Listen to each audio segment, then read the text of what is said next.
अवधूत चिंतन श्री गुरुदेव दत्त। श्री स्वामी समर्थ महाराज की जय। साधु की जय. जय. हा, श्वेताश्वतर उपनिषदाच्या शेवटच्या टप्प्याला आज आपण आलेलो आहोत. एकूण 6 अध्याय आहेत, त्यातले 5 अध्याय आधीच पूर्ण केले आणि 6व्या अध्यायामध्ये आपण 19व्या मंत्रापर्यंत आलेलो आहे. आता शेवटचे हे 4-5 मंत्र आज आपण घेऊ आणि हा अध्याय आज आपण पूर्ण करू आणि त्याच्यानंतर मग त्याच्यानंतरच्या रविवारपासून आपण ह्याचा उपसंहार करू. उपसंहारावर सुद्धा 2 ते 3 प्रवचन होतील, कारण हा खूप असा मोठा अध्याय म्हणजे अध्याय जो आहे तो खूपच मोठा आहे, म्हणून त्याला एका प्रवचनात होणार नाही, एकापेक्षा जास्त प्रवचनं ही उपसंहारात्मक लागतील. तेव्हा मागच्या वेळेस आपण जे पाहिलं की हा जो परमात्मा कसा आहे त्याचं वर्णन आपण 19व्या मंत्र्यामध्ये पाहिला की तो सर्व प्रकारच्या ज्याच्यामध्ये कला आहेत, जो ब्रह्मांडाला निर्माण करण्याची ज्याची क्षमता आहे आणि तरीही पण तो क्रियारहित आहे, तरीही पण तो अत्यंत शांत आहे आणि निर्दोष आहे. तो अतिशय निर्मल असा आहे आणि अमृतरूप परमसेतुरूप आणि जळलेल्या इंधनाने युक्त असलेल्या अग्नीप्रमाणे, त्याला काय काय त्याला उपमा दिलेले आहेत, अशा त्या अग्नीप्रमाणे तो निर्मल आहे, तो ज्योतिस्वरूप आहे आणि अशा त्या परमात्म्याचं आपण अखंड चिंतन केलं पाहिजे असं ह्या ठिकाणी सांगितलंय. तेव्हा कलेसहित आणि क्रियारहित असा जो शब्द वापरलाय, तर कलाहित ब्रह्मांड निर्माण करण्याची आणि क्रियारहित म्हणजे अक्रिय तत्व आहे परमात्मा, असं अनेक ठिकाणी वारंवार सांगितलेलं आहे. तेव्हा हे अक्रिय तत्व म्हणजे क्रियारहित म्हणजे नेमकं काय, तर कोणत्याही कर्मामध्ये लिप्तता नाहीये किंवा कर्तृत्व भाव त्याच्यामध्ये नाहीये. जेव्हा कर्मातला कर्तृत्व भाव निघून जातो तेव्हा त्याला अकर्म असं म्हटलंय किंवा त्या तत्वाला अक्रिय असं म्हटलंय आणि म्हणून याला क्रियारहित असं म्हटलंय. आणि तो नेहमी सम अवस्थेत असल्यामुळे शांत आहे, कारण त्याच्यामध्ये विषमता नाही. विषमता ही प्रकृतीतून येत असते आणि प्रकृतीचा संबंधच ज्याचा नाहीये, प्रकृतीमध्ये अजिबात कुठल्याही प्रकारची लिप्तता नाहीये, जो अनासक्त निष्काम असल्यामुळे, तो समावस्थेत असल्यामुळे तो निर्दोष आहे, तो निर्मल आहे. मल कशाचा असतो तर अहंकाराचा मल असतो. जो निरंकारी स्थितीत गेला की तो निर्मल अंतःकरणाचा होतो आणि तो परमात्मा अखंडपणे हे निर्दोष आणि निर्मल आहे आणि अमृतरूपी म्हणजे त्याला जन्म मृत्यू नाही म्हणून तो अमृत आहे आणि तो परमसेतू रूप आणि जळलेल्या इंधनाने युक्त अग्नीप्रमाणे. सेतुयुक्त काय म्हटलंय त्याला, सेतू कशा कशामध्ये केलेला आहे, तर तो अक्रिय तत्वापासून क्रियेमध्ये प्रत्यक्ष म्हणजे तो क्रिया करत असतानाही अक्रिय आहे, म्हणून अक्रिय आणि क्रिया ह्या दोन्हीमध्ये जो परमसेतुरूप असलेला असा तो आहे.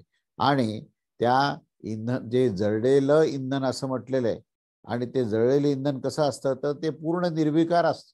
विकारांना तो अग्नी जाळतो आणि पूर्ण विकार संपल्यानंतर तो ते जे जळलेलं जे इंधन असतं ते आपल्याला निखाऱ्यासारखं शांत दिसतं, परंतु ते अतिशय निर्मल असतं आणि ते ज्योतिस्वरूप अधूनमधून त्याच्यातून ज्योती दिसायला लागतात. असा तो परमात्म्याचं हे वर्णन केलेलं आहे आणि अशा ह्या परमात्म्याचं हे अखंडपणे हे आपण त्याचं आश्रय घ्यावा, त्याचं अनुसंधान ठेवावं आणि त्या अनुसंधानातच आपली संपूर्ण मुक्ती आहे, असं आपण गेल्या रविवारच्या प्रवचनामध्ये शेवटचा मंत्र आपण पाहिला. आता ह्याच्या पुढचे जे काही श्लोक आहेत ना, हे श्लोक फार वेगळ्या विषयावर घेतलेले आहेत आणि तो विषय असा आहे की हा जो काही उपदेश आहे उपनिषदाचा तो कोणाला सांगावा आणि सांगणाऱ्याची सुद्धा अधिकार काय आहे, ह्या संदर्भात बरेचसे हे काही गोष्टी इथे आलेल्या आहेत. तेव्हा आता आपण पाहूया की पूर्वी जी काही गोष्ट सांगण्यात आली की या संसार बंधनापासून सुटण्यासाठी त्या परमात्म्यास जाणून घेण्याशिवाय दुसरा कोणताही उपाय नाही, तेव्हा त्याच उपायाला आपण दृढ केलं पाहिजे, असं इथे हा 20वा मंत्र आपण पाहूया. यदा चर्मवदाकाशम वेष्ट इष्यन्ति मानवाः तदा देवं विज्ञाय दुःखस्यांतो भविष्यति. अन्वय असा आहे की यदा मानवः आकाशम चर्मवत वेष्टयिष्यन्ति तदा देवम अविज्ञाय दुःखस्य अंतः भविष्यति. वेगळं फार विचित्र उदाहरण दिलं इथे, की याचा अन्वयार्थ असा आहे की जेव्हा मनुष्यगण या आकाशाच्या चमड्या स्वतःला गुंडाळून घेतो, म्हणजे जे होऊ शकत नाही ते सांगितले, की मनुष्यानी ज्यावेळेस आकाशाला एखाद्या पांघरुणातला गुंडाळ, तसं आकाशाच्या पांघरुणाने तो स्वतःला गुंडाळून घेतो, तेव्हा त्या परमदेव परमात्म्याच्या स्वरूपास जाणल्यावरच सर्व दुःख समुदायाचा अंत होतो. तो संपूर्णपणे स्वानंद रूपामध्ये जातो. पण हे करणं कसं आहे, हे त्या परमेश्वराला जाणण्याची प्रक्रिया कशी आहे, तर ती आकाशाच्या चमड्याला आपल्या भोवती गुंडाळून घेण्यासारखी आहे. म्हणजे ती अशक्यप्राय आहे. जोपर्यंत प्रकृती संबंध आहे तोपर्यंत ती अशक्यप्राय आहे. म्हणून या मंत्राचा आशय आहे की ज्या प्रकारे आकाशाची चमडीप्रमाणे त्याला गुंडाळण्यासाठीची कार्य करणे हे मनुष्याकरता सर्वथा असंभव असतं. एवढंच नव्हे तर अनेक मनुष्यगण मिळून सुद्धा ते अशा प्रकारचे कार्य करू शकत नाहीत. कारण आकाश म्हणजेच पोकळी, तर पोकळीला आपण कसं काय पांघरून घेणार. म्हणून त्या आकाशाला पांघरून घेणं हे जेवढं कठीण आहे तेवढंच कठीण जे आहे ते परमेश्वराला प्राप्त करणं आहे. आणि ही कठीण परिस्थिती काय येते, तर आपण एका बाजूला प्रकृतीमध्ये आसक्त असतो आणि दुसऱ्या बाजूला प्रकृती संबंधापासून सर्वतोपरी हा भिन्न असलेल्या परमेश्वराला प्राप्त करण्याचा प्रयत्न करतो. तर असा प्रयत्न करणं म्हणजेच त्या आकाशरूपी चमडीला आपल्या अंगाभोवती गुंडाळण्यासारखं आहे, जे शक्य नाही. म्हणजेच अर्थ असा आहे की प्रकृतीचा जो संबंध आहे, म्हणजे संबंध कसा संबंध, आसक्तीयुक्त संबंध. प्रकृतीमध्ये आसक्ती जोपर्यंत तुमच्यामध्ये आहे तोपर्यंत परमात्मा कळू शकत नाही, असा हा पहिल्या गोष्टीचा अर्थ आहे. आणि त्यामुळे त्या प्रकारे परमात्म्याशिवाय कोणताही जीव जो आहे तो दुःख समुद्रास पार करू शकत नाही, असा त्याचा अर्थ आहे. म्हणजे ह्या प्रकृतीची आसक्ती हीच दुःखाला कारण आहे, हा त्याचा एक भाग आहे. आणि दुसरा भाग असा आहे की जेव्हा परमेश्वराला प्राप्त केला जातो, जेव्हा परमेश्वर प्राप्त होतो, त्यावेळेस आपोआप आपस तेव्हा प्रकृती संबंध विच्छेद झालेला असतो. प्रकृतीमधली आसक्ती सर्वतोपरी शून्यवत झालेली असते. तेव्हाच ह्या परमात्म्याला प्राप्त करणं शक्य होतं. आणि जेव्हा परमात्मा प्राप्त होतो तेव्हा दुःखाचा सागर जो आहे त्याला पार करून मनुष्य पलीकडे जातो. सर्व दुःखापासून त्याची सुटका होते. म्हणून मनुष्यास दुःखापासून सर्वथा सुटण्यासाठी त्याला निश्चल अशा त्या परमानंद परमेश्वराच्या प्राप्तीसाठी आणि अन्य सर्व दिशेने धावणाऱ्या मनास हटवून एकमात्र त्या परमात्म्यास जाणण्यासाठी यथायोग्य तपस्येमध्ये तीव्र उत्कट अशा इच्छेनेच त्याच्यामध्ये लागून राहिलं पाहिजे, असा ह्या मंत्राचा आशय आहे.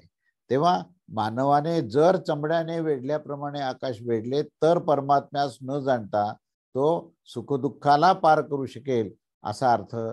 न जाणता सुद्धा त्याला सुख पार करू शकेल असा अर्थ या रुचीचा आहे. म्हणजे जे शक्य नाही, म्हणजे परमेश्वराला न जाणता आपण दुःखापासून मुक्त होऊ शकत नाही, असा त्याचा सरळ सरळ अर्थ आहे. मानवाने आपलं शरीर जसं चर्माने वेढले, म्हणजे स्वतःची चमडी आपण स्वतःभोवती वेढलेलीच आहे, त्याप्रमाणे त्या आकाशाला वेढून घेऊ शकला तो मनुष्य, तरच तो परमात्म्याला प्राप्त न करता सुखी होईल. म्हणजे हे अशक्य आहे. म्हणजे हे उदाहरण कशा करता दिलंय की ते अशक्य आहे. परमात्म्याला प्राप्त करण्याशिवाय संपूर्ण सुख प्राप्त करणं ही अशक्य गोष्ट आहे. आणि म्हणून त्याला परमात्म्याला न जाणता संपूर्ण सुखदुःखाच्या पाशातून मुक्त होणे शक्य नाही. आणि यासाठीच त्याने सर्व उपायाने त्या परब्रह्म परमात्म्याला जाणलं पाहिजे आणि तो सुखदुःखापासून तो त्याच वेळेस तो पार करू शकेल. म्हणून त्याचं अखंड अनुसंधान करावा, त्याचा जप करावा, या प्रणवाचा जप करावा, या प्राणायाम करून त्या मनाला वर नियंत्रण आणावं आणि ती प्रार्थना अखंडपणे करावी, अहंता सोडावी आणि अनन्य शरण जावं. तेव्हाच त्या जन्ममृत्यूच्या पाशातून तो मोकळा होतो. तेव्हाच तो सुखदुःख क्लेशापासून तो सर्वतोपरी मुक्त होतो. आणि तेव्हाच त्याला हे आपल्या आत्मतत्वाची प्रतीती झाल्यामुळे त्याला आत्मानंद म्हणजे स्वानंद प्राप्त होतो. आणि तो अखंडपणे शाश्वतपणे तो प्राप्त होतो आणि तेव्हाच तो परब्रह्म परमेश्वराशी अभिन्न होतो. तो शुद्ध तत्वामध्ये मिळून जातं, एक अभेद्यता प्राप्त होते आणि एक अमृत तत्व प्राप्त होतं. असं ह्या 20व्या मंत्रामध्ये हा त्याच्यातला आशय आहे. तर पुढे काय ते बघूया आपण. 21वा मंत्र. तपः प्रभाव हेव प्रसादाच्च ब्रह्म श्वेताश्वतरोश्च विद्वान अत्याश्चां मेभ्यः परमं पवित्रं प्रोवाच्य सम्यग्रशी संगः दुष्टम. ह अन्वय असा आहे की ह श्वेताश्वतर तपहा प्रभावात च देवप्रसादात ब्रह्म विद्वान अथ ऋषी संगजुष्टम परमं पवित्रम अत्याश्रमभिभ्या सम्यक प्रोवाच. आता ह्याचा तर समारोपाकडे चाललेले आहेत आता हे मंत्र सगळे. आणि या ठिकाणी श्वेताश्वतर ऋषीचं संदर्भ घेऊन ते सांगतायत की इथे हा अन्वयार्थ असा आहे की हे प्रसिद्ध असलेले असे हे श्वेताश्वतर नामक जे ऋषी आहेत ते आपल्या तपाच्या प्रभावाने आणि परमदेव परमेश्वराच्या कृपेने ते ब्रह्मतत्वात सर्वतोपरी जाणून शकले. आणि तसेच त्यांनी ऋषी समुदायांना ही ज्यांनी त्यांची सेवा केलेली आहे अशा त्या सेवा केलेल्या शिष्यांना ते परमपवित्र अशा त्या ब्रह्मतत्वाच्या आश्रमाचे जे अभिमानाच्याही अभावात आहेत, म्हणजे त्यांना त्या परमपवित्र आश्रमामध्ये राहण्याचा जो काही एक वेगळा असा अहंकार अभिमान निर्माण होतो त्याचाही त्यांच्यामध्ये अभाव आहे, असे ते अत्यंत अधिकारी असे हे ऋषी समुदाय आहेत. त्यांना श्वेताश्वतर ऋषींनी या ब्रह्मतत्वाचा उत्तम रूपाने उपदेश केला असा त्या मंत्राचा अन्वयार्थ आहे. तेव्हा आशय असा आहे की ही गोष्ट तर प्रसिद्धच आहे की श्वेताश्वतर ऋषींनी या आपल्या ह्या तपाच्या प्रभावाने अर्थात समस्त विषय सुखांचा त्याग करून संयममय जीवन व्यतीत करीत असताना निरंतर परमात्म्याचे चिंतनास लागून राहून त्या परमदेव परमेश्वराची अहैतुकाने कुठल्या हेतू न ठेवता अतिशय युक्त त्या दयाघन त्या आपल्या सद्गुरूकडला त्यांनी पहिल्यांदा हे जाणून घेतलं आणि त्यानंतर ऋषी समुदायास त्या सेवेत लावून धरले व त्यांचे म्हणजे हे श्वेताश्वतर ऋषींनी या ऋषी समुदायांना आपल्या सेवेत लावून धरलं आणि त्यांचं जे परमलक्ष अशा त्या परमपवित्र ब्रह्मतत्वाच्या आश्रमापासून ही अभिमानापासून ही त्यांना सर्वता अलिप्त ठेवून देह अभिमान शून्य झाला, निरहंकारी स्थिती झाली, विदेही स्थिती झाली आणि ते जीवभावातूनही मुक्त झाले आणि ते ब्रह्मस्थितीमध्ये गेले. असे त्या अधिकाऱ्यास यथायोग्यपणे त्यांनी उपदेश केला. म्हणजे उपदेश कोणाला केला आणि ते कसे अधिकारी पुरुष आहेत हे याच्यातून समजून घेणं खूप आवश्यक आहे. जो ऋषी समुदाय होता तो कसा होता, तर पहिल्यांदा तो पूर्ण समर्पित होता सद्गुरूला, सर्वतोपरी समर्पण केलेलं होतं त्यांनी आणि त्याच्यानंतर ते विधेयी स्थितीमध्ये होते. ते निरहंकारी निर्मल अंतःकरणाचे होते आणि म्हणूनच त्यांना हळूहळू तो अधिकार प्राप्त झाला. आणि एवढंच नव्हे तर ज्या ब्रह्म आश्रमामध्ये ते हे सगळं शिक्षण घेत होते ते त्याची सुद्धा जी काही विशेषता असते त्याचाही त्यांनी त्याग केला. त्यामुळे इथे त्यांचा अधिकार सांगितला आहे की हे अशी विद्या कोणाला द्यावी, तर अशा प्रकारच्या निरहंकारी जो निर्लिप्त झालेला आहे, या सगळ्या संसाराच्या आसक्तीपासून मुक्त झालेला आहे, जो निरहंकारी स्थिती, विदेही स्थिती आणि जो जीवभाव सुद्धा शून्यवत होऊन कुठल्याही प्रकारचा म्हणजे ज्ञानाचाही अहंकार ज्याला नाही अशा प्रकारचा जो ऋषी समुदाय होता, असे ऋषी समुदायच हे उपनिषद श्रवण करण्याकरता योग्य आहेत हे सांगण्याचा त्यांचा हा तेथे अर्थ आहे. आणि म्हणून ह्यापासून या मंत्रामध्ये ही बाब देखील पाहण्यात आली आहे की देहाभिमान शून्य साधकच या ब्रह्मतत्वाचा उपदेश ऐकून व पूर्ण अधिकारी होऊ शकतात. आता आपल्या सगळ्यांना त्याच्यात जो महत्वाचा बोध घेणं आवश्यक आहे की आपण सगळे सुद्धा ह्या पद्धतीने आपल्याला स्वतःला तयार केलं पाहिजे. आपण ही निरंकारी स्थितीत गेलं पाहिजे, आपण ही विधेयी स्थितीत गेलं पाहिजे, आपला सुद्धा जीवभाव शून्यवत झाला पाहिजे आणि आपल्याला हे ज्ञान प्राप्त झालं आहे असंही अहंकार होता कामा नये. तर आपण सगळे या ऋषी समुदायाप्रमाणे हा उपदेश ग्रहण करण्याकरता सर्वतोपरी आपण अधिकारी होऊ आणि मग आपल्याला ते परब्रह्म परमेश्वर हे निश्चितच प्राप्त होईल असे या ठिकाणी सांगितलंय.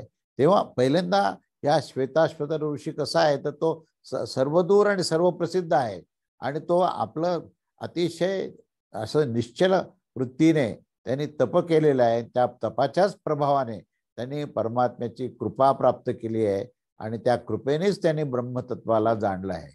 अशा प्रकारची ही त्या श्वेताश्वतर ऋषीची स्तुती आहे, स्थिती आहे.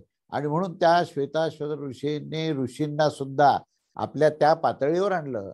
त्या ऋषींना पूर्णपणे त्यांची सेवा त्यांनी स्वीकारली आणि त्यांनी परमकृपा त्यांच्यावर केली आणि मग त्या पवित्र अशा आश्रमाचा सुद्धा अभिमान त्यांनी सोडला आणि मग मात्र हा उपदेश हा स्वीकार करण्याची त्यांची क्षमता प्राप्त झाली. अशीच क्षमता आम्हा सर्वांना प्राप्त हो, अशी स्थिती आमची सर्वांची हो, म्हणजे आम्हाला उपनिषदामध्ये सांगितलेली गोष्ट ही लक्षात यायला लागेल. अन्यथा बरेच लोक म्हणतात की हे फार कंटाळवाणं आहे हो, काहीतरी मनोरंजनात्मक सांगा. असे सांगणारे काही लोक मला भेटले. काय कारण ती स्थिती नाहीये. तुम्ही रंजन प्रधान असला तर तुम्हाला मनोरंजन पाहिजे. म्हणून आपण सर्वांनी निरंजन झालं पाहिजे. आपण स्वराने निरहंकारी झालं पाहिजे. पवित्र अंतःकरणाचं झालं पाहिजे. सर्वतोपरी सर्व अहंकारापासून मुक्त झाले तर हा उपनिषद आपल्याला समजायला लागेल. आणि इथे महर्षी श्वेताश्वतर ऋषींनी तर स्वतः अत्यंत तपश्चर्या केली आणि त्या तपश्चर्याच्या प्रभावामुळेच त्याला ही परमेश्वराची कृपा प्राप्त झाली आहे आणि त्याच्यानंतरच ते ब्रह्मतत्वाला स्वतः जाणला, स्वतः त्याचा अनुभव घेतला आणि त्या अनुभवाला पुढे ह्या ऋषी समुच्चयाला देताना त्या ऋषींची सुद्धा एवढी तयारी केली. त्यांची ही सर्व तपश्चर्या त्यांच्याकडून करून घेतली आणि मग त्या परमपवित्र अशा त्या स्थितीमध्येच कुठलाही अभिमान न बाळगणाऱ्या अत्यंत नम्र अशा ह्या ऋषींना त्या परमपवित्र ईश्वर विषयक ज्ञान आणि उपनिषदाचा उपदेश केला. ज्या ऋषीमुनींना त्यांनी हा उपदेश केला त्यांनीही नम्रपणे या ज्ञानाचा परमपवित्र उपनिषदाचा स्वीकार केला. स्वीकार करण्याची ती क्षमता त्यांच्यामध्ये निर्माण झाली.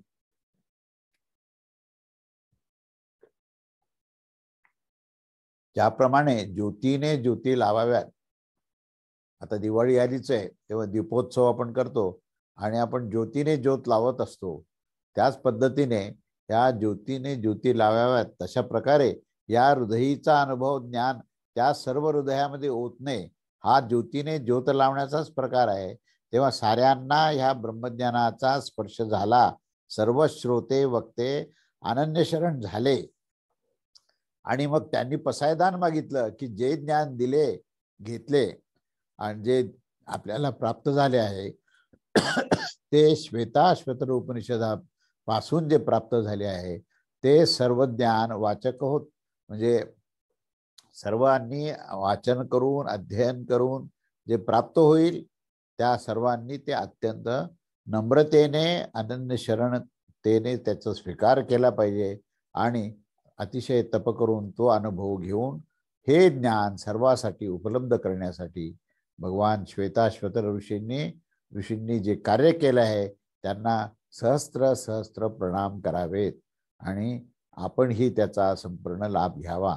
अशा या 21व्या मंत्रामध्ये आता हे श्वेताश्वतर ऋषींबद्दल आणि ह्या उपनिषदाच्या बद्दल आता हे ज्ञान द्यायला सुरुवात केली आहे आणि कोणी हे ज्ञान प्राप्त करावं ह्याच्याबद्दल ही प्रामुख्याने सांगायचा प्रयत्न केला आहे. आणि ह्याच्यामध्ये आपल्या सर्वांना हा बोध आता ह्याच्यामध्ये मिळतोय की हे उपनिषद ऐकायचं म्हणजे काय करायचं, काय स्थिती पाहिजे आपली, ह्याच्याबद्दलचं विवेचन आपण आता ह्या मंत्रात पाहिलं. आणि म्हणून हा जो काही उपदेश आहे तो परिपूर्णपणे आपल्यामध्ये भिनला पाहिजे. ह्या दृष्टीने आपण काय केलं पाहिजे हे सुद्धा आपण पाहिलं पाहिजे. तेव्हा आता पुढचा जो मंत्र आहे 22वा तो काय ते बघूया. वेदांते परमं गुह्यम पुराकल्पे प्रचोदितम ना प्रशांताय दातव्यम ना पुत्रया शिष्याय वा पुनः. आता उपदेश कोणाला करावा याच्यावर हा मंत्र आहे.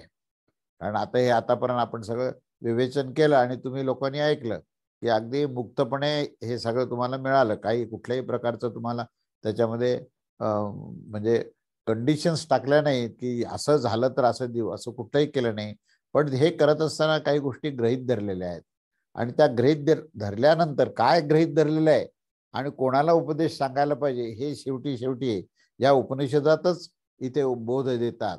आणि त्याचा ह्या मंत्राचा अन्वय असा आहे की इदम परमम गुह्यम पुराकल्पे वेदांते प्रचोदितम अप्रशांताय न दातव्यम पुनः अपुत्राय वा अशिष्याय न दातव्यम. आता याचा अर्थ आपण अन्वयार्थ पाहू की हे उपनिषदाचं ज्ञान कोणाला दिलं पाहिजे आणि कोणाला दिलं नाही पाहिजे ते हे सांगितलंय. तेव्हा अन्वयार्थ असा आहे की हे परम रहस्यमय ज्ञान पूर्वकल्पामध्ये वेदाच्या अंतिम भाग जो उपनिषद आहे त्या उपनिषदामध्ये यथायोग्य वर्णित झालेला आहे. ज्यांचे अंतःकरण सर्वथा शांत झालेले नाही अशा मनुष्यास याचा उपदेश दिला नाही पाहिजे. तेव्हा जे आपले पुत्र नसेल आणि जे आपले शिष्य नसतील त्यांना देखील असा उपदेश दिला नाही पाहिजे.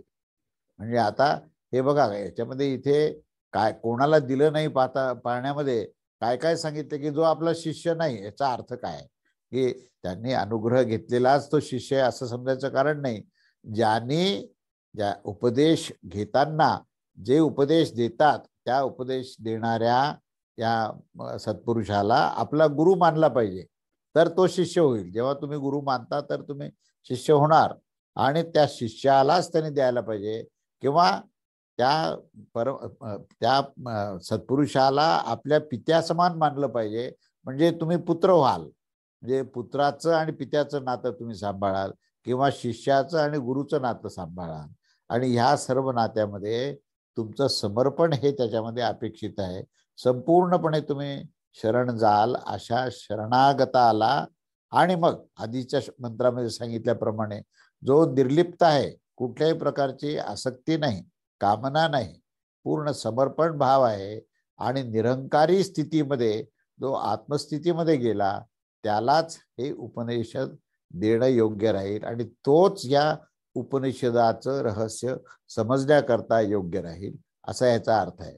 तेव्हा या मंत्राचा आपण आशय पाहूया की या परमरहस्यमय ज्ञानाचं हे पूर्वकल्पामध्ये देखील वर्णन केलेलं आहे आणि वेदांचा जो अंतिम भाग आहे त्यालाच आपण वेदांत असं म्हणतो आणि ते वेदांत म्हणजेच उपनिषद आहेत आणि त्या उपनिषदामध्ये ह्याला यथायोग्यपणे जाणलं पाहिजे. तेव्हा याचा भाव असा आहे की या ज्ञानाची परंपरा ही कल्पकल्पांतरापासून चालू आहे. हे काही आज काही कुणी कोणाला ज्ञान देतंय असं नाही, तर ते पूर्वीच्या कल्पातही म्हणजे लाखो परार्ध वर्षापूर्वी सुद्धा ही त्या इतक्या जुनी परंपरा असलेली गोष्ट आहे. आणि ह्या जुन्या परंपरेमध्ये ही ज्ञानाची देण्या घेण्याची परंपरा ही चालू आहे. म्हणजे ज्योतीला ज्योत लावावी त्याप्रमाणे सद्गुरू शिष्यांना ज्ञान देतात आणि ते शिष्य जे आहेत ते अतिशय नम्रपणे विदेही अवस्थेमध्ये ते ज्ञान स्वीकारतात. अशी ही ज्ञानाची देण्या घेण्याची परंपरा ही अनादी आहे. त्याचं म्हणजे केव्हा सुरू झाली हे सांगताही येणार नाही, अशी ही अनादी परंपरा चालत आलेली आहे. आणि त्यामुळे ही काही आता नवीन गोष्ट घडते असं समजायचं कारण नाही.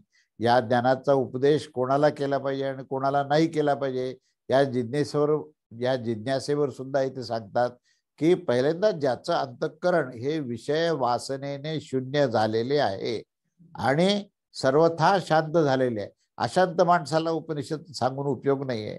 आणि जो केवळ कामना आणि वासनेनेच युक्त आहे, ज्याला बाकी काही कशामध्ये त्याला सुख वाटत नाही, तर त्यांनाही उपनिषद सांगून उपयोग नाही.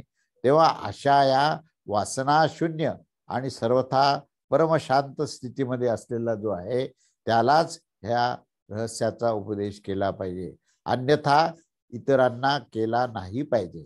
आणि जो पुत्र नसेल म्हणजे ज्याने त्या सत्पुरुषाला आपल्या पित्यासमान मानलेलं आहे, तो पुत्रासमान आहे, तर त्यांनी तो उपदेश ऐकावा. किंवा ज्यांनी त्या सत्पुरुषाला आपला गुरु मानलेला आहे आणि स्वतःला शिष्य मानलेला आहे, अशा समर्पित भावनेमध्ये तो असेल तरच त्याला हा उपदेश करावा. अन्यथा जे तर्कप्रधान आणि केवळ सत्पुरुषांचं ज्ञान कसं आहे तपासण्या करता येतात, त्यांना हा उपदेश करू नये असा हा या ठिकाणी बोध दिलेला आहे.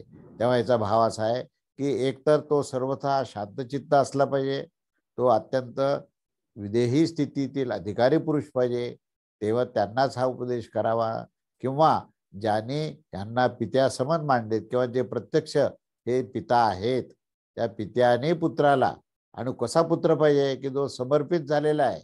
नुसतं नातं पित्याचं आणि पुत्राचं असून उपयोग नाही, पण तो समर्पित झालेला आहे आणि जो ह्यांना आपले सद्गुरू मानतो, अशा शिष्यांनाच त्या ठिकाणी हे ज्ञान दिलं पाहिजे, त्यांनाच तो अधिकार आहे ऐकायचं, असं आपण समजावं. तेव्हा पित्याचे अथवा गुरुचेच हे काम आहे की हे सर्व पाहावं आणि मग ज्ञान द्यावं.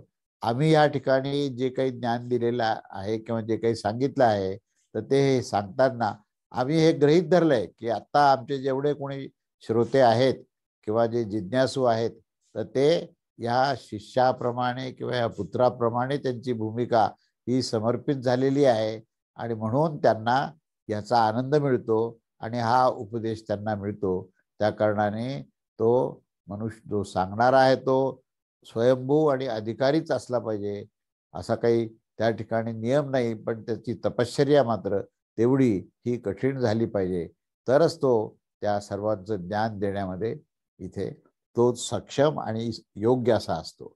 म्हणून इथे जे काही सगळं जे वर्णन केलंय ना, पहिल्यांदा हे पूर्वकल्पाचं वर्णन केलेलं आहे. म्हणजे वेद जे आहेत ते किती कल्पापूर्वी, म्हणजे अनादी असं म्हणता येईल त्याला, असा अनादी त्या वेदामध्ये हे ज्ञान जे आहे ते कसं आहे, ते अत्यंत परम आणि परम गूढ असं असलेलं हे ज्ञान त्या आधीपासूनच त्या उपनिषदात सांगितलं आहे.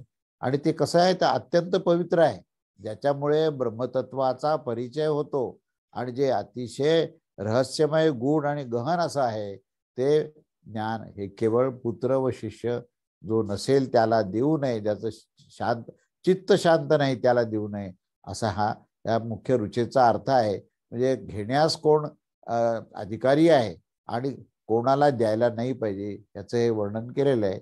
आता ऋग्वेद हा सुद्धा अतिशय म्हणजे पुरातन असा तो वेद आहे.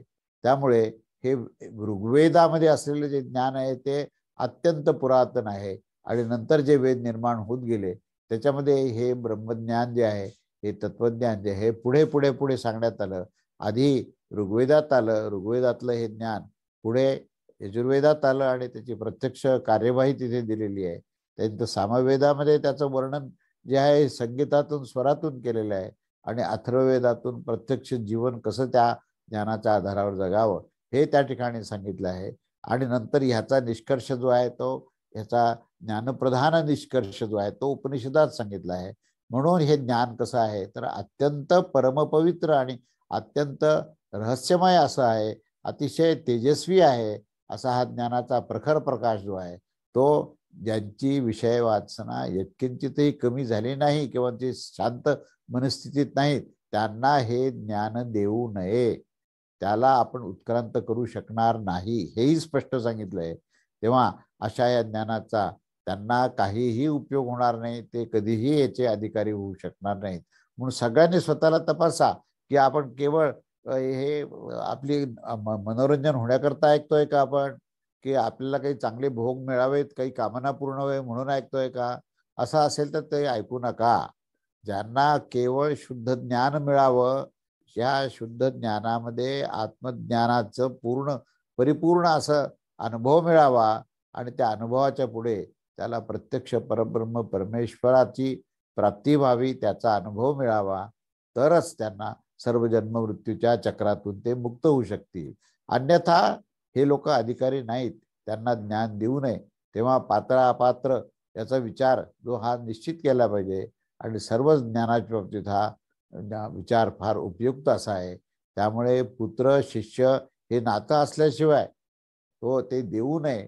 गुरुचं जे गोत्र आहे तेच गोत्र परंपरा, त्या ठिकाणी ही ज्ञानाची परंपरा अशी ज्या ठिकाणी आहे तिथेच त्या ठिकाणी ह्याचा हे ज्ञान देणे आणि घेण्याची प्रक्रिया ही परिपूर्ण होऊ शकते. जिथे अशा प्रकारची भूमिका नाहीये तर तिथे तो अधिकारी होऊ शकत नाही आणि ते ज्ञान हे अर्धवट मिळेल आणि ते अर्धवट ज्ञान त्याच्या नाशाकरता कारणीभूत होईल. म्हणून इथे फार खडसावून सांगितलंय, स्पष्ट भूमिका देऊन सांगितलंय की तुम्ही पुत्र किंवा शिष्याच्या नात्याने तुम्ही आपल्या या सद्गुरूंना पहा आणि मग त्याचं तुम्ही अध्ययन करा. त्याच्यानंतर प्रणव जप सांगितला आहे, तपश्चर्या सांगितली आहे, प्राणायाम सांगितला आहे. या सर्व विषयाचे जे काही मार्गदर्शन आहे ते सद्गुरूकडून प्राप्त व्हावं आणि चुकीच्या माणसाकडून प्राप्त होऊ नये आणि त्याच्यामुळे कदाचित आपले प्राण गमवण्याची वेळ येईल तेव्हा इथे आपण सावधान राहावं, असं ह्या 22व्या मंत्राचा पूर्ण इथे आशय आहे. तेव्हा पुढे 23वा मंत्र काय म्हणतो ते बघा. यस्य देवे पराभक्तिर् यथा देवे तथा गुरु तसे ते कथिता ह्यार्थाः प्रकाशन्ते महात्मनः प्रकाशन्ते महात्मनः. आता हा शेवटचा मंत्र आहे म्हणून त्यांनी 2 वेळेला प्रकाशन्ते महात्मनः असं म्हटलेलं आहे. तेव्हा अन्वय असा आहे की यस्य देवे पराभक्तिः यथा देवे तथा गुरु तस्य महात्मनः हि एते कथिताः अर्थाः प्रकाशन्ते प्रकाशन्ते महात्मनः प्रकाशन्ते. आता आपण ह्याचा अन्वय अर्थ पाहू आणि त्याच्यानंतर त्याचा आशय विस्ताराने पाहू.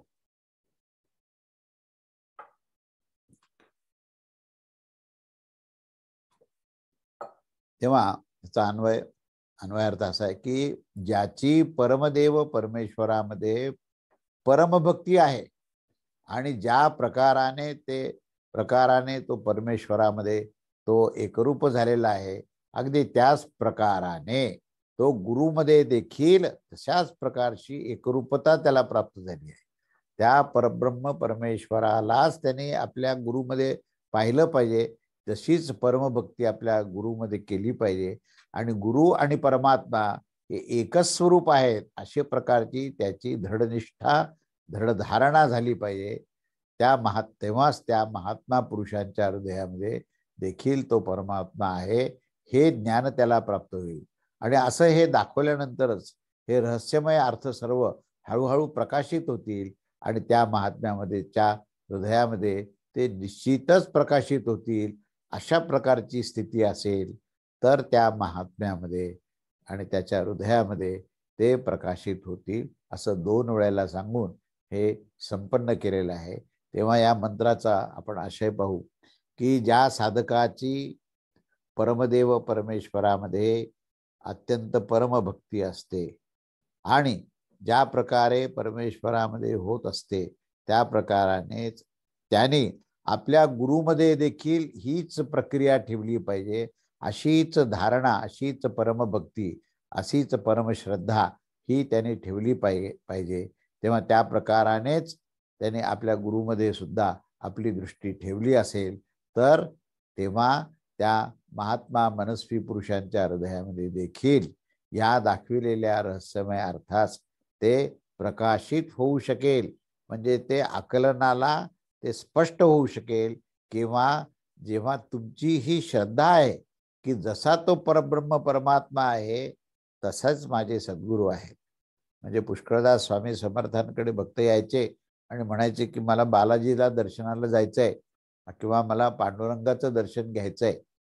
काय म्हणजे तेव्हा त्यांना असं वाटायचं की तो परमात्मा, तो पांडुरंग, तो बालाजी हा जो आहे तो यांच्यापेक्षा खूप श्रेष्ठ आणि मोठा आहे, कारण तो परमात्मा आहे आणि हा तर मनुष्य आहे, अशी भूमिका असायची. आणि तेव्हा महाराज पुष्कळदा अशा भक्तांना आपल्यामध्येच ते दिव्य ते पांडुरंगाचं स्वरूप किंवा बालाजीचं स्वरूप हे त्यांना दाखवायचे आणि ते आपल्या ह्या अनुभवानेच ते सांगायचे की सद्गुरू आणि परमात्मा अभिन्न आहे, एकरूप आहेत. सद्गुरूमध्ये परमात्म्याला पहा, पुन्हा वेगळा परमात्मा पाहण्याची आवश्यकता पडणार नाही. अशा प्रकारचं चरित्र हे स्वामींचंही झालेलं आहे आणि तो सिद्धांत या ठिकाणी म्हटलेला आहे की अशी भूमिका ज्या महात्म्यांना प्राप्त होते त्या महात्म्यांच्या हृदयामध्ये हे सर्व उपनिषदाचं जे रहस्यमय ज्ञान आहे ते स्वयंभू होऊन प्रकाशित व्हायला लागेल आणि त्याचं आकलन हे तात्काळ होईल. तेव्हा त्या कारणाने श्रद्धाळू आणि भक्त जे बनले आहेत त्यांची संपूर्ण श्रद्धा आणि भक्ती ही जशी त्या परमात्म्यात आहे तशी त्या सद्गुरूमध्ये असून सद्गुरू आणि परमात्मा हा एकच आहे अशी श्रद्धा जेव्हा त्यांच्यामध्ये परिपूर्णपणे प्रस्थापित होतं तेव्हा त्या महात्म्यांच्या हृदयामध्ये हे सर्व उपनिषदातील जे अर्थ आहेत ते आपोआपच प्रकाशित होतात. आणि म्हणून ह्या कारणामध्ये ह्या मंत्रामध्ये हे असे हृदयात परमात्म्याच्या संबंधातलं ज्ञान हे प्रकाशित होतं, हे प्रकाशित होतं, असं हे प्रकाशित होतं, असं ह्या अंतिम वाक्याची पुनरावृत्ती केली. आणि हे पुनरावृत्ती करण्याचं जे लक्षण आहे ते लक्षण म्हणजेच ग्रंथाच्या समाप्तीची सूचना दर्शविणारी आहे. आणि अशी ही पुनरावृत्ती करून हा 6वा अध्याय जो आहे तो ह्या ठिकाणी संपलेला आहे. आणि ह्या 6व्या अध्यायाचा हा शेवटचा जो श्लोक आहे त्या ठिकाणी पुत्र आणि शिष्य हे दोन गोष्टी सांगितलेत. पुत्र आणि शिष्याचं नातं हे पुत्राचं पित्याशी शिष्याचं सद्गुरूशी नातं जे आहे ते नातं असं असतं की ते ज्ञान घेण्याकरता अधिकारी होतात. पुत्राला आपल्या पित्यापासून हे ज्ञान घेण्याचा अधिकार असतो. म्हणून मौंजविधी असते तेव्हा पिताच आपल्या पुत्राचा गुरु होतो आणि तो गायत्री मंत्राची त्यांना ही त्या ठिकाणी उपासना सांगतो, उपदेश करतो त्याचा. आणि त्याचबरोबर हा प्रणव ओंकाराची उपासना करावी, तपश्चर्या करावी, प्राणायाम करावं, कोणत्याही प्रकारच्या चुकीच्या मार्गाने जाऊ नये, चुकीच्या या कुठल्याही अन्य व्यक्तीकडून हे घेऊ नये, हे सद्गुरूकडूनच घ्यावं असं ह्या ठिकाणी पुन्हा पुन्हा सांगितलं आहे. आणि त्या परब्रह्म परमात्म्याच्या ठिकाणी जशी भक्ती आहे तीच भक्ती आणि तेच सद्गुरू आहेत, तोच परमात्मा आहे असा हा भाव ठेवला म्हणजे तो सर्व ज्ञानाचा जो रहस्यमय अर्थ आहे तो स्वयंभू होऊन तो प्रकाशित होईल असं ह्या ठिकाणी पुन्हा पुन्हा सांगितलंय. आणि सांगण्याचा उद्देशच असा आहे की तुमची ती श्रद्धा ही तेवढी तीव्रतेने असावी आणि त्या श्रद्धेनेच तुम्हाला वेद वेदांत उपनिषद यांचे सगळे जे अर्थ आहेत त्या अंतःकरणामध्ये हे स्वयंभू होऊन स्वतःच ते प्रगट व्हायला लागतील. आणि भक्तीनेच परमेश्वरा कळला जातो, परमात्मा ही समजतो. जर गुरुच्या ठिकाणी सुद्धा तेवढी श्रद्धा असेल तर गुरुच्या सानिध्यामध्ये श्रद्धेच्या माध्यमातून सर्व अर्थ स्वतः धावत येतील आणि ते मनामध्ये प्रगट होतील, त्यांचा साक्षात्कार होईल असे या ठिकाणी सांगितलं आहे. आणि इथे श्वेताश्वतर जे ऋषी आहेत त्या ऋषींना इथे पुन्हा पुन्हा नमस्कार केला आहे. त्यांनाच गुरु मानून गुरुभ्यो नमः, देवाय नमः, परब्रह्माय नमः असं या ठिकाणी सांगून या ठिकाणी हा जो 6वा अध्याय तो ह्या 6व्या अध्याय इथे संपलेला आहे. आणि इथे श्वेताश्वतर उपनिषद जे आहेत ते संबंध त्याचं हे आपण ऐकलेलं आहे, श्रवण केलेलं आहे आणि त्याचा अर्थही आम्हा सर्वांना परमात्म्याच्या कृपेने पुन्हा पुन्हा प्राप्त हो असं म्हणून शेवटी की शांतिपाठ म्हटलेला आहे की ओम सहना भवतु सहनौ भुनक्तु सह वीर्यं करवावही तेजस्विनावधीतमस्तु मा विद्विषावही ओम शांती शांती शांती. अशा रीतीने हा जो अध्याय आहे तो अध्याय इथे संपलेला आहे. आणि इथे हे श्वेताश्वतर उपनिषद जे आहे हे परिपूर्णपणे इथे झालेलं आहे. तेव्हा पुन्हा पुन्हा याचं आपण चिंतन करावं आणि त्या संदर्भात काहीही मार्गदर्शन पाहिजे असेल तर ते अवश्य मला विचारावं. आणि त्यानंतर आता हा 6 अध्याय संपले, श्वेताश्वतर उपनिषद संपलं आणि ह्या उपनिषदाबरोबर 9 उपनिषद आपले संपूर्ण झालेले आहेत. आणि त्यामुळे हे प्रमुख 9 उपनिषद आहेत. आणि त्या प्रमुख 9 उपनिषदाचं सुद्धा हे उपनिषद रहस्य काय आहे याचाही आपण आढावा आता पुढच्या येणाऱ्या उपसंहारात पाहू.